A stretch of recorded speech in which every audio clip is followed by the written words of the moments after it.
মানুষ প্রাণী হিসাবে অতি ক্ষুদ্র নয়, আবার অতি বৃহৎ নয়। মানুষের অবস্থান অনেকটা মধ্যবর্তী। আমাদের চেয়ে আকারে অনেক বড়, জলহস্তি স্থলহস্তি দুটোই। তিনি এগুলোকে যদি আমরা চিন্তা করি, আমাদের চেয়ে অনেক বড়। বাঘ আমাদের চেয়ে অনেক ক্ষিপ্র, সিংহ বেসামাল, সাপ এবং বিচ্ছু বিষধর। আল্লাহ রাব্বুল আলামিনের বড় নিয়ামত। আল্লাহ তাআলা সবগুলাকে বশ করার, আয়ত্তে আনার, নিয়ন্ত্রণে আনার পূর্ণ সক্ষমতা মানব জাতিকে দান করেছেন, আলহামদুলিল্লাহ। সুতরাং সৃষ্টি যত শক্তিশালী হোক, আল্লাহ তাআলা তার মেহেরবানি দিয়ে মানব জাতির অনুগত করে দিয়েছেন সবাই। আল্লাহ মানুষ সম্পর্কে বলছেন, মা খালাকতুল জিন্না ওয়াল ইনসা ইল্লা লিয়াবুদুন। আর আমি মানুষকে শুধুমাত্র আমার ইবাদত ছাড়া, আমার হুকুম পালন ছাড়া, দাসত্ব ছাড়া অন্য কোনো প্রয়োজনে পয়দা করিনি। এই যে মানব জাতিকে আল্লাহ তাআলা শুধু তার দাসত্বের জন্য পয়দা করলেন, এখন প্রশ্ন জাগে, তাহলে বাকি সৃষ্টির ব্যাপারে আল্লাহর উদ্দেশ্যটা কি? হ্যাঁ, তাদেরকে আল্লাহ তাআলা তার দাসত্বের জন্য পয়দা করেছে। এই জন্য প্রচন্ড শক্তিশালী গ্রহ সূর্য আল্লাহ তাআলার হুকুম অমান্য করার কোনো এখতিয়ার রাখে না। আল্লাহর হুকুমের আওতায় তাকে প্রতিদিন মাশরিকে উদিত হতে হয় আর মাগরিবে গিয়ে ডুবতে হয়। তার উদয় হয় পূর্বাঞ্চলে, অস্ত যায় অস্তাচলে বা পশ্চিম চলে। এটা তাকে মানতেই হচ্ছে, এর কোনো ব্যতিক্রম করার সামান্য সামর্থ্য নাই। যে আমি অনেক শক্তিশালী, আজকে আমার ইচ্ছা আমি পশ্চিম দিক থেকে উদিত হব না, সূর্য এটা পারবে না একদিন ছাড়া। সেই ডেটা হচ্ছে last day of the world. দুনিয়া যেদিন ধ্বংস হবে সেই দিন সূর্য আর পূর্ব দিক থেকে উদিত না হয়, ওই দিন উদিত হবে পশ্চিম দিক থেকে। আর যখন মধ্যাহ্ন হবে, মিড ডে যখন হবে, তখন দুনিয়া তছনছ হয়ে যাবে, এই দুনিয়ার আর কোনো অস্তিত্ব থাকবে না। এর আগ পর্যন্ত আল্লাহ তাকে যেভাবে হুকুম করে দিয়েছেন, এই হুকুম, এই মডিউলই তাকে মেনে চলতে হবে। এর বাইরে যাওয়ার কোনো শক্তি তার নেই, এই ডিসিপ্লিনের ভিতরে থাকতে হবে। এরকম যতগুলো সৃষ্টি আছে সব কিছু আল্লাহ তাআলার হুকুমের অধীন। আল্লাহ তাআলা শুধুমাত্র দুটি জাতকে স্বাধীন করে দিয়েছেন, একটি জিন আর একটা মানুষ। আবার জিনের উপরে মানুষকে আল্লাহ তাআলা একটা মর্যাদা দান করেছেন, যেটা জিনকে দেননি। সেই মর্যাদা হচ্ছে আল্লাহ তাআলার সৃষ্টির ভারসাম্য, সৌন্দর্য এবং শৃঙ্খলা রক্ষার দায়িত্ব, ক্ষুদ্র কথায় খেলাফতের দায়িত্ব। এই দায়িত্বটা শুধু মানব জাতির জন্য। ওয়াইজ ক্বালা রাব্বুকা লিল মালাইকাতি ইন্নী জাইলুন ফিল আরদি খলিফা। আর তোমরা ওই সময়ের কথা স্মরণ করো যখন আল্লাহ তাআলা ফেরেশতাদেরকে ডেকে ঘোষণা দিলেন যে দুনিয়ায় আমার পক্ষ থেকে আমি আমার রিপ্রেজেন্টেটিভের জাতি, প্রতিনিধির জাতি তৈরি করতে যাচ্ছি। এর চাইতে বড় কোনো সৌভাগ্য মানব জাতির হতে পারে না। গোলাম তো সবাই, দাস সবাই, কিন্তু মানব জাতি আল্লাহ তাআলার প্রতিনিধি।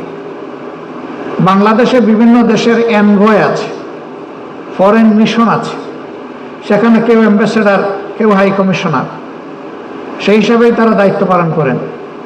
তিনি একজন ব্যক্তি নন, তিনি একটি দেশ। তিনি তার দেশকে আমাদের দেশের বুকে প্রতিনিধিত্ব করেন। ঠিক অনুরূপভাবে আমাদের দেশের বিভিন্ন জায়গায় হাই কমিশনার এবং অ্যাম্বাসেডার আছেন, তারা আমাদের দেশকে প্রতিনিধিত্ব করেন। কিন্তু তিনি প্রতিনিধির মর্যাদা ততক্ষণ পর্যন্ত নির্দিষ্ট দেশে ভোগ করবেন যতদিন তিনি বাংলাদেশের প্রতি অনুগত থাকবেন।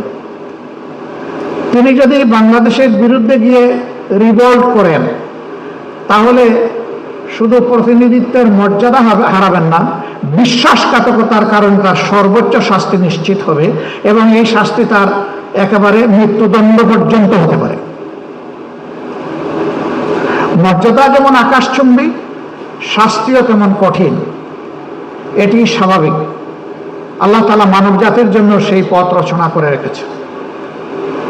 মানব জাতি যদি আল্লাহ তাআলার ডিরেকশন অনুযায়ী, আল্লাহ যে কোড অফ কন্ডাক্ট মানব জাতির জন্য ঠিক করে দিয়েছেন, যতদিন পর্যন্ত মানবজাতি এই কন্ডাক্টের ভিতরে, কোড অফ কন্ডাক্টের ভিতরে থাকবে, ততদিন পর্যন্ত আল্লাহ তাআলার স্নেহভাজন হয়ে থাকবে, সম্মানিত হয়ে থাকবে, মর্যাদার সাথে থাকবে।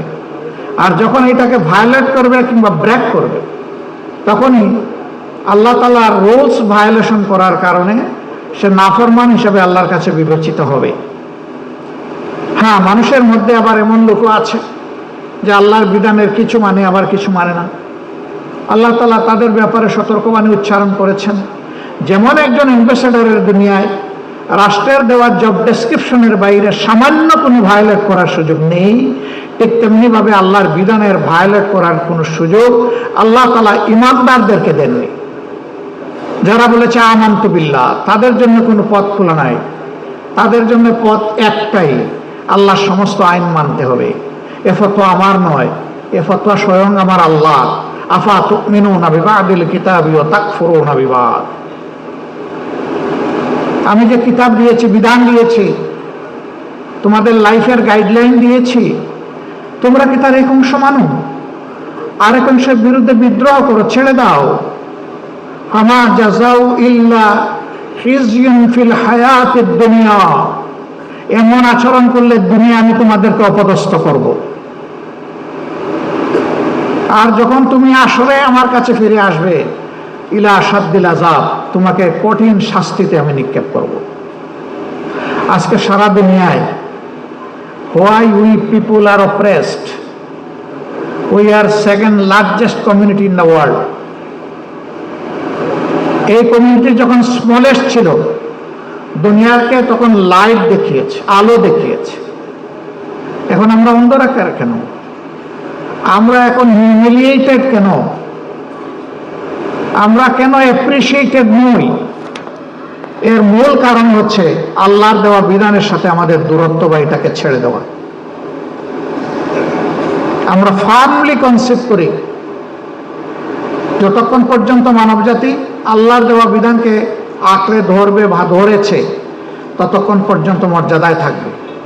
আর এটা ছেড়ে দিলেই অপদস্থ হবে, যেটা আল্লাহর ঘোষণা। আল্লাহর কালামের একটা শব্দ তো দূরের কথা, একটা হরফও মিথ্যা হওয়ার কোনো সম্ভাবনা নেই।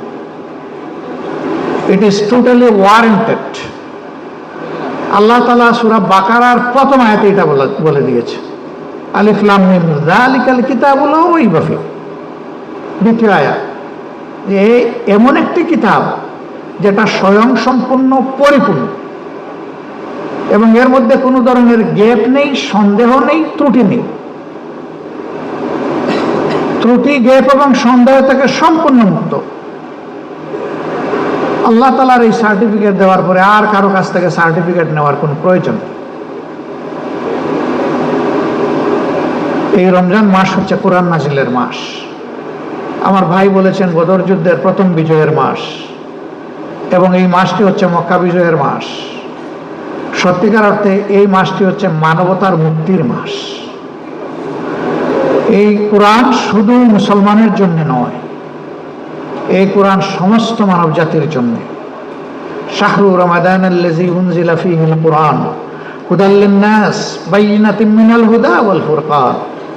এটি সেই মাস, রমজান মাস, যেই মাসে আল্লাহ বলছেন যে আমি কোরআন নাজিল করেছি, সত্য এবং মিথ্যা পার্থক্য করে দেবে, এবং এটি সমস্ত মানব জাতির জন্য হেদায়েত। সম্মানিত ভাইরা, আজকে ইসলামের কথাকে তিন ভাগে ভাগ করা হয়েছে: মডারেট ইসলাম, পলিটিক্যাল ইসলাম এবং সুফিবাদী ইসলাম। আমরা মডারেট, পলিটিক্যাল, সুফিবাদী কোনো ইসলাম মানি না, আমরা টোটাল ইসলামকে মানি।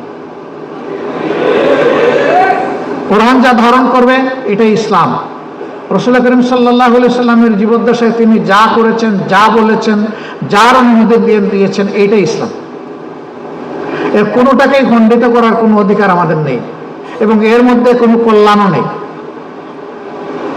এই জন্য আমরা মানব জাতির প্রতি আহ্বান জানাই যে আসুন আমরা সবাই মিলে আল্লাহর দেওয়া, যিনি সবার স্রষ্টা, তিনি যে শ্রেষ্ঠ বিধানটি দিয়েছেন, সেই বিধানের কাছে আমরা ফিরে যাই।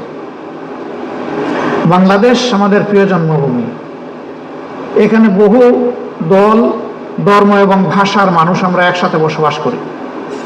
বর্ণ আমাদের কাছাকাছি, হয়তো একটা 19-20, ভাষাও মোরলেস কমন, কিন্তু তার কিছু ভিন্নতা আছে, দলের ভিন্নতা অনেক। এটা কোনো দোষের বিষয় নয়।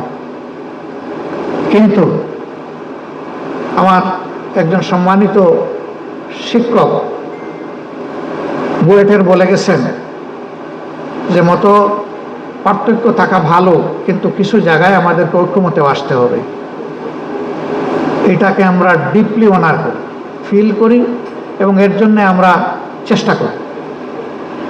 আমরা সবসময় বলি রাজনীতিতে ভিন্ন মত থাকা এটা সৌন্দর্য, মত পার্থক্য সমস্যা নাই, কিন্তু মত পার্থক্য যেন মত বিরোধে রূপান্তরিত না হয়।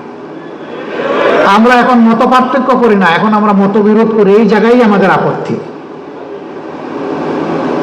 জাতীয় স্বার্থের জায়গাগুলোতে মত পার্থক্য পর্যন্ত আমরা দেখতে রাজি না। এই জায়গাতে আমরা সবাই এক হয়ে যাওয়া উচিত।